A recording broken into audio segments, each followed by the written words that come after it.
je voudrais vraiment vous exprimer donc toute ma reconnaissance et tous mes remerciements pour votre mobilisation donc, de ce soir et pour cette présence donc massive. Je sais que nombreux sont parmi nous ceux qui sont venus de loin pour pouvoir participer donc à cette rencontre, comme je l'ai dit, une rencontre fraternelle. Je voudrais donc également donc, les saluer. Votre présence donc, à tous ici, de mon point de vue, donc la preuve tangible de votre attachement à notre pays, donc la Côte d'Ivoire. Je voudrais donc à cet égard vous transmettre, et ceci de manière solennelle, les salutations donc, chaleureuses et fraternelles du président de la République, son Excellence M. Alassane Ouattara, qui me charge de vous adresser donc ces sincères remerciements pour tous les efforts que vous déployez donc, au quotidien en vue de donner donc, aux États-Unis une belle image donc, de la Côte d'Ivoire. Le président de la République, et votre porte-parole l'a dit tout à l'heure, vous encourage à continuer de donner le meilleur de vous-même, et ceci dans le strict respect des lois donc, en vigueur donc, ici, dans votre pays d'accueil, afin de vous insérer donc, positivement dans la société américaine et de tirer donc, le meilleur profit des opportunités qui pourront se présenter à vous dans ce pays. Nous sommes aux États-Unis dans le cadre de la participation de notre pays aux réunions de printemps du Fonds monétaire international et de la Banque mondiale. Nous sommes venus avec beaucoup de pays du monde discuter donc, des questions donc, de financement. Et vous savez que les questions de financement des programmes de développement de nos pays sont abordées au cours donc, de ces réunions avec les institutions que je viens de citer. Comme vous le savez aussi, notre pays entretient d'excellentes relations avec ces institutions, notamment le FMI, où notre président y a exercé les fonctions de directeur général adjoint.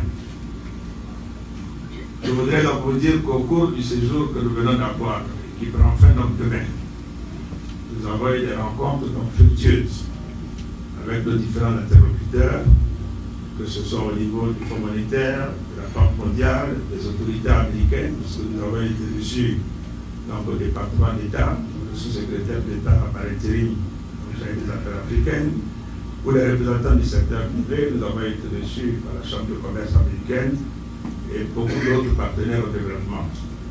Nous avons donc eu des échanges fructueux et qui vont avoir des retombées donc, importantes pour notre pays. Alors, en marge donc, de ces réunions, chers frères et sœurs, il est apparu important de vous rencontrer.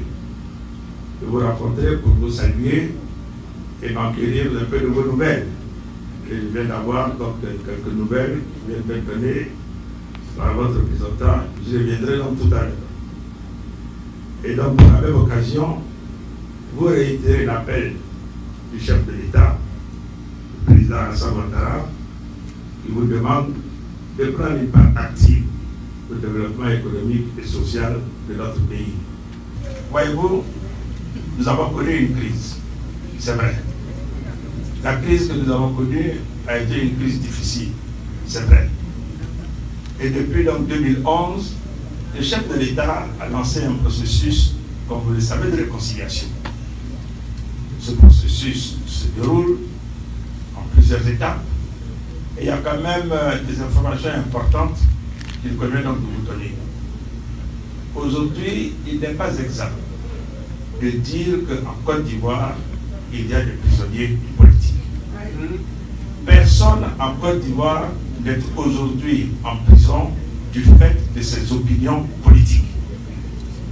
Aujourd'hui, vous avez à l'extérieur des prisons, dans la vie politique donc, nationale, toutes les tendances politiques donc, qui sont représentées.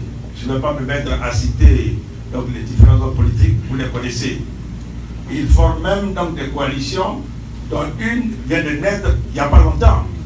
Et nous avons suivi un appel demandant à tous ceux qui sont pour cette coalition de s'y retrouver. Cela a été fait sans aucun problème.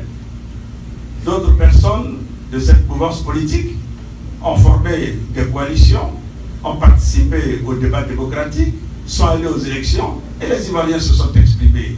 que ce soit au présidentiel ou au niveau donc, du référendum. Voyez-vous, il y a eu donc la crise. Tous ceux qui ont été donc arrêtés au moment de la crise ont été mis en liberté.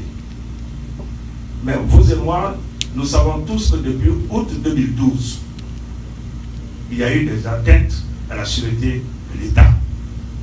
On est bien après la crise post-électorale. Et tous ceux qui ont été arrêtés dans le cadre des atteintes à la sûreté de l'État depuis 2012, avec ou des attaques de commissariat, ou des attaques de camps de gendarmerie, ou de camps militaires comme à Kwedo, sont en prison. Ceux qui sont aujourd'hui en prison sont des personnes qui ont essayé, bien après la crise post-électorale, de porter atteinte à la sûreté de l'État, et dans tous les pays du monde, cela est public.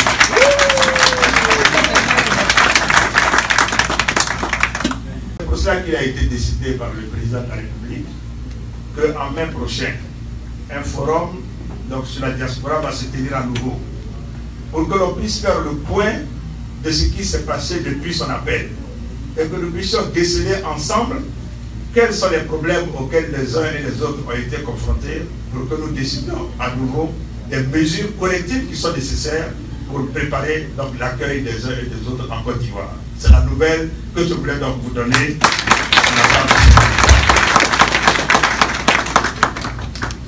Concernant le pays, je voulais vous dire que vous avez certainement donc, suivi donc, ce qui s'y est passé il y a quelque temps.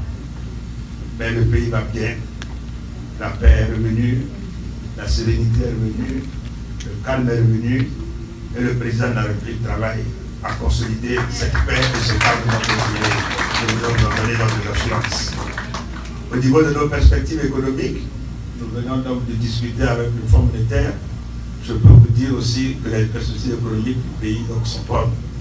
Et le gouvernement donne de la charge, sous l'autorité du président de la République, a pour mission de traduire dans les faits au quotidien donc les orientations du président pour que chacune et chacun d'entre vous, quand je dis chacune et chacun, il s'agit des Ivoiriens dans leur ensemble, mais de vous aussi, ici à l'extérieur, puissiez bénéficier des retombées de cette croissance continue de notre économie.